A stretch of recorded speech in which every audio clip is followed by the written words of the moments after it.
السلام عليكم. الشخصيات في الفيديو ليست حقيقية.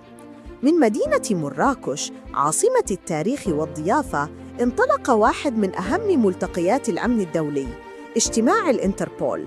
هنا اجتمعت وفود من مختلف دول العالم لتوحيد الجهود ومناقشة أخطر التحديات الأمنية المعاصرة، من الجريمة المنظمة إلى التهديدات الرقمية العابرة للحدود.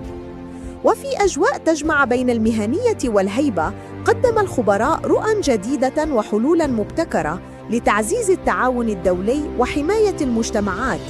لقد أكدت مراكش مرة أخرى قدرتها على احتضان الفعاليات الكبرى وترسيخ مكانة المغرب شريكاً أساسياً في تعزيز الأمن العالمي. حدث عالمي ورسالة واضحة: الأمن مسؤولية مشتركة، ومراكش كانت في قلب الحدث. حدث عالمي ورسالة واضحة: الأمن مسؤولية مشتركة. اجتماع الإنتربول في مراكش. والسلام عليكم. اجتماع